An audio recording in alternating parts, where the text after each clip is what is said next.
वजीर आजम नरेंद्र मोदी ने 3 कृषि कानूनों को वापस लेने का फैसला किया है। किसान इससे खुश हैं, लेकिन अभी वो धरना खत्म करने को तैयार नहीं है।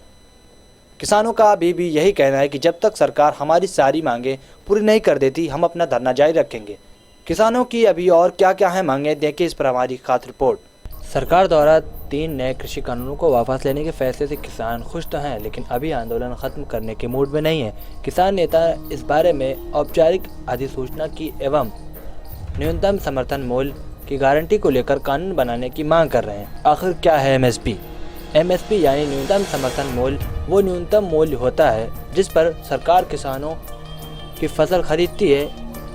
इसे ऐसे भी समझ सकते हैं कि सरकार किसान से खरीदी जाने वाली फसल पर उसे एमएसपी से नीचे भुगतान नहीं करेगी।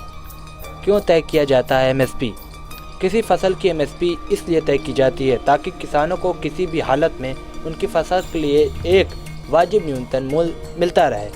कौन तय करता है एमएसपी?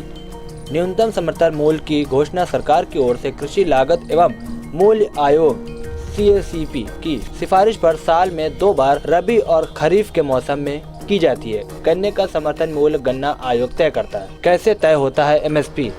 खेती की लागत के अलावा कई दूसरे फैक्टर्स के आधार पर CACP फसलों के लिए एमएसपी का निर्धारण करता है। CACP एमएसपी की सिफारिश करने के लिए किसी फसल की लागत के अलावा उसकी मांग और आपूर्ति की परिस्थिति, मार्केट एवं और अन्य फसलों से तुलना पर भी विचार करती है। उपभोक्ताओं पर एमएसपी के कारण महंगाई और पर्यावरण पर मिट्टी और पानी के प्रयोग पर प्रभाव के अलावा कृषि और गैर कृषि क्षेत्रों के उत्पादकों के बीच के कारोबारी शर्तों पर भी विचार किया जाता है। सरकार इन सुझावों पर स्टडी करने के बाद एमएसपी की घोषणा करती है। अभी लागत का कितना गुना है एमएसपी? 2004 में बने स्वामीनाथन आयोग ने एमएसपी तय करने के लिए कई फॉर्मूले समझाए थे। डॉक्टर MS स्वामीनाथन समिति ने यह सिफारिश की थी कि एमएसपी औसत उत्पादन लागत से कम 50% अधिक होनी चाहिए। वर्ष 2018-19 के बजट में मोदी सरकार ने एमएसपी को उत्पादन लागत कम से कम 1.5 गुना करने का ऐलान किया। किन फसलों का तय होता है एमएसपी? फिलहाल 23 फसलों के लिए सरकार न्यूनतम समर्थन मूल्य तय करती है। इनमें अनाज की 7, दलहन की 5, तिलहन की 7 और कमर्शियल फसलों को शामिल किया गया है। धान, गेहूं, मक्का, जौ, बजरा, चना, तुअर, मूंग, उड़द, मसूर, सरसों, सोयाबीन, सूरजमुखी, गन्ना, कपास, जूट आदि की फसलों के दाम सरकार तय करती है। वर्ष 1965 में ग्रीन रेवोल्यूशन के समय एमएसपी की घोषणा हुई थी।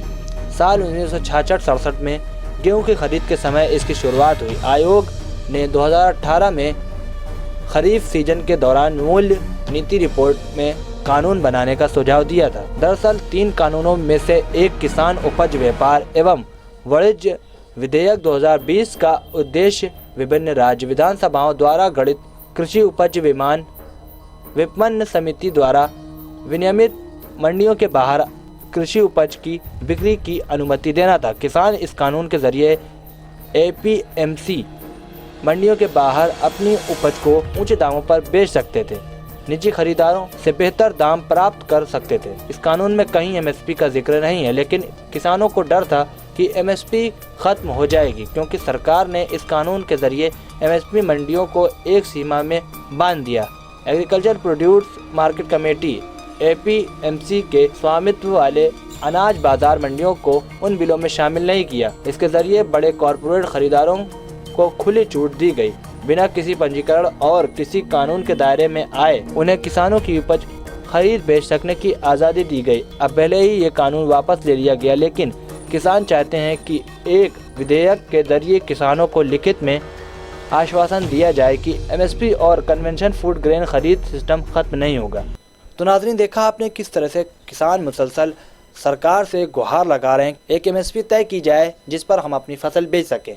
अब देखना यह है कि आखिर कब सरकार किसानों की मांग पूरी करती है और कब ये धरना खत्म होता है। अब्बास फजल की रिपोर्ट, MMC न्यूज़ इंडिया, नई दिल्ली। शुक्रिया, खुदा हाफिज़।